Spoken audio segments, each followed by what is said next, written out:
Hey guys, let's get more news about Miami Heat, but first, don't forget to subscribe and leave your like. Tyler Harrow can be JJ Redick. Tyler Harrow can be JJ Redick. He can't be Luka Doncic.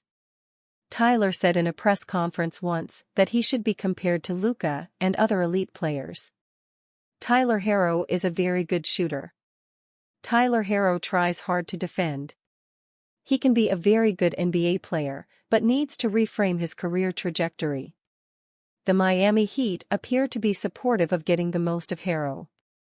They didn't try to get any players in free agency to replace him. Look at my article here reporting on Heat free agency. Look at this article here from Bleacher Report that reported when Tyler made the comment. This was in 2021, and since then, Harrow has shown that he is injury-prone and hesitant to play physical to draw fouls. Look at this chart here posted on X.com by Jonathan Givony, stats guy for ESPN. NBA players with negative wingspans are very rare. Harrow is at the top of the list. Doncic has a wingspan of 7'2" for his 6'7" frame. That is a major flag. He goes to the foul line twice more per game. Check out the breakdown here on basketball.realgm.com. Doncic is heavy enough to take physical contact, and he doesn't shy away from contact. Harrow's career and physical stats are more comparable to JJ Redick. JJ Redick was NBA's 6th Man of the Year twice. He became a deadly three-point shooter and was sought after for many teams. JJ Redick also has a negative wingspan and knocked out a 14-year career. Look at Givony's scouting report here on Redick via the Wayback Machine. Redick was a sharpshooter, deadly at the free throw line, suspect defender, average to below average height. What Redick has that is different from Harrow is the ability to play off the ball. Look at this article here from SI.com, Dallas basketball fan site. 35.3% of his points came off of off-ball screens. In looking for percentages from Tyler Harrow, this article here on MiamiHeatBeat.com gives good information. He was in the 31% percentile among guards in 2023 and 40% in 2022. Harrow must improve this skill. Before he officially passed on his $7.1 million player option for the 2024-25 season, the Heat offered Caleb Martin an extension that would have been contingent on him picking up that option, according to Barry Jackson and Anthony Chang of the Miami Herald. While the exact details of that offer are unclear, Miami could have given Martin a starting salary as high as about $18.1 million in 2025-26, based on the NBA's rules for veteran extensions. The Heat haven't given up hope of retaining Martin, but they're only about $7 million below the second apron and have no desire to surpass that threshold, so their ability to make a competitive offer is extremely limited. Although the club could technically come close to matching the $7.1 million option the 28-year-old declined for 2024-25, that significant raise for 25-26 is no longer possible, since free agent contracts can't increase by more than 8% annually. A source close to Martin tells the Miami Herald duo that the forward had been hoping to secure a deal worth more than $15 million per year. While some teams have expressed interest, it doesn't appear that any offers in that range are on the table for Martin at this point. Here's more on the Heat. It has been a fairly quiet offseason for the Heat so far, but that's not because the team is reluctant to spend up to the second apron or use assets in trades, according to Jackson and Chang. 3 people who have been in contact with the team say Miami is maintaining its flexibility for now in case an opportunity to acquire an impact player opens up. It's possible that sort of player could hit the trade market in the coming days or weeks, and the Heat don't want to close the door on that possibility. The Heat have had some trade talks with teams, including one club with substantial cap room, according to Jackson and Chang.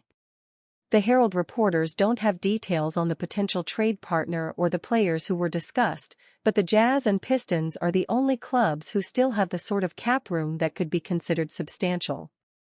Bam Adebayo intends to sign the 3-year contract extension that he and the Heat agreed to last week pretty quickly after he becomes eligible to do so on Saturday, per Jackson and Chang. The deal will tack on 3 years to the 2 seasons left on Adebayo's current contract and will run through 2028-29. If the cap increases by 10% in each of the next 2 off-seasons, the star center would earn $165,348,864 on the 3-year extension after making a total of $71,944,960 across the next 2 seasons. NBA Insider reveals Demar Derozan's asking price for Miami Heat, Sacramento Kings, Los Angeles Lakers. Demar Derozan is one of the best players available in NBA free agency, drawing interest from teams who missed out on top free agent signings and trade targets earlier this summer. As NBA rumors swirl regarding which teams are pursuing Derozan, there is reportedly a known asking price. A return to the Chicago Bulls is seemingly out of the question. Chicago's decision to acquire Josh Giddey and the possibility of it dealing both Zach LaVine and Nikola Vucevic signals a potential youth movement. As a result, Derozan is looking into other teams in NBA free agency. The Sacramento Kings, Los Angeles Lakers, and Miami Heat are interested in Derozan. While all 3 teams are a bit reliant on a sign-and trade with Chicago to facilitate a deal, Derozan's asking price could also drag out negotiations. Adrian Wojnarowski of ESPN reported on SportsCenter that Derozan is seeking a deal worth around $20 to $25 million per year. Between his asking price and Chicago's stance on a sign-and trade, his free agent process is expected to play out throughout July. As previously mentioned, the NBA teams interested in Derozan are reliant on a sign-and trade to afford him financially. While the Bulls are open to making a deal, Chicago's front office doesn't want to take contracts back in a deal. Miami Heat's DeMar DeRozan trade pursuit gets major update. The Miami Heat are still in the hunt for a big-name offseason signing. This could come in the form of Chicago Bulls star DeMar DeRozan, who also happens to be one of the few remaining free agents still available. The Heat, however, do not have much cap room available, which means that signing DeRozan as an unrestricted free agent could be out of the question. Getting their hands on the 6-time All-Star will likely require Miami to strike some sort of sign-and-trade deal with the Bulls, a notion that appears to be picking up steam of late. League insiders Jake Fisher and Dan Devine recently discussed the prospect of DeRozan taking his talents to South Beach. It was reported on the latest episode of the No Cap Room podcast that the Heat could be inclined to send Caleb Martin to Chicago in order to get the DeRozan deal done. Hat tip NBA Central on X, formerly Twitter. DeMar DeRozan is arguably the biggest piece still on the board. There's definitely been some talk of potential double sign and trade of him to Miami and Caleb Martin back to Chicago. I have not gotten that confirmed as a serious thing that's being discussed, but people in the league have definitely talked about it. Like DeRozan, Martin is also a free agent, and he too has failed to negotiate a new deal with his current team. According to the above report, Martin could emerge as the key piece in a potential trade deal between the Heat and the Bulls.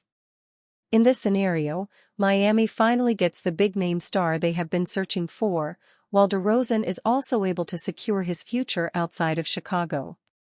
And you, fan? What do you think of the situation of DeMar DeRozan?